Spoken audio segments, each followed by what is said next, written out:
आपको दिखा रहे हैं कि नीतीश कुमार के पाला बदलने के बाद क्या है आज वोटर के मन में। और जब आप इस सैंपल साइज के जरिए जब आप ये पूरी सर्वे की फाइंडिंग्स को देखते हैं तो किसको सबसे ज्यादा फायदा होता हुआ दिख रहा है और किसको होता हुआ दिख रहा है नुकसान, यही आंकड़े आज हम आपको दिखा रहे हैं। तमाम मेहमान हमारे साथ बने हुए हैं, लेकिन उससे पहले आप आंकड़े जो हमने इससे पहले आपको दिखाए थे उसमें साफ संकेत था कि तेजस्वी यादव एक लोकप्रिय नेता के तौर पर बिहार में उभरते हुए दिख रहे हैं। नीतीश कुमार से ज्यादा उनकी लोकप्रियता है बतौर सीएम, चाहे वो दलित वोट हो, चाहे वो ओबीसी हो, चाहे वो मुस्लिम मतदाता हो।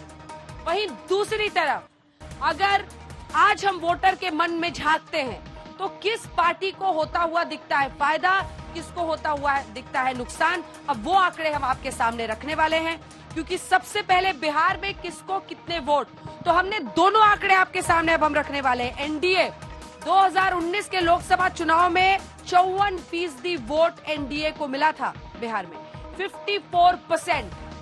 लेकिन उसके बाद 2022 में 10 अगस्त को जब आप देखते हैं तो 41% ये हो जाता है, 13% का नुकसान हो रहा है, -13 का ये लॉस है। जब आप 2022 के आज की तारीख यानी 10 अगस्त पर आप पहुंचते हैं तो बीते दिन जो सरकार अलग हुई है उसके बाद अब हम आपको बता रहे हैं महागठबंधन का क्या हाल है। 31% वोट उन्हें मिले थे 2019 में लोकसभा चुनाव में, लेकिन जब आप 10 अगस्त 2022 पर आते हैं तो देखिए 46% वो बनते हैं, यानी +15 का फायदा होता हुआ महागठबंधन को दिख रहा है। संकेत साफ है कि एनडीए को नुकसान होता हुआ दिख रहा है। तो वहीं पर 22 अगस्त को जब आप 2022 में 10 अगस्त को देख रहे हैं तो 13% का नुकसान एनडीए को और महागठबंधन को 15% का फायदा।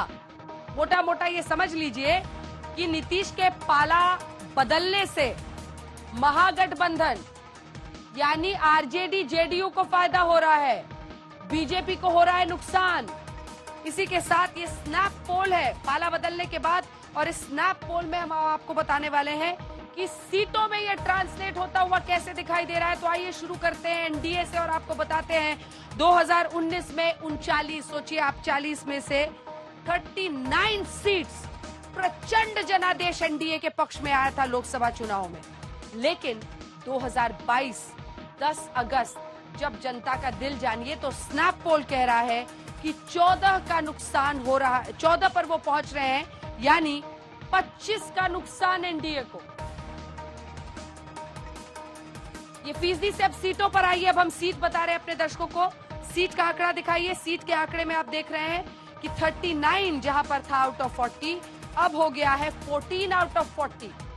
बीजेपी सिमटती दिख रही है। वहीं पर आप दूसरी तरफ महागठबंधन पर जब आप नजर डालेंगे, ये देखिए आंकड़ा आपके सामने है, जब आप महागठबंधन पर डालेंगे तो एक सीट आई थी आरजेडी के हिस्से में, 1। आप सोचिए 40 में से क्या हाल हुआ था उस वक्त। कांग्रेस को ये सीट मिली थी, कांग्रेस को सीट मिली थी। चलिए आप लोग हैं, कौन मन इनकार कर रहा है, विधायक भी आपके 19 है। लेकिन देखिए आपकी ये हालत है कि कितना बड़ा फायदा महागठबंधन को होता हुआ दिख रहा है स्नैप पोल में। अब वो नंबर दिखाइए, 25 का फायदा, 26 पर महागठबंधन पहुंच जाता है इस आंकड़े के मुताबिक। तो हमने वोट परसेंटेज आपको दिखा दिया और इसके साथ जब हम सीट्स दिखाते हैं तो सीट में भी बड़ा फायदा 25 का फायदा होता हुआ दिख रहा है। ये स्नैप पोल है।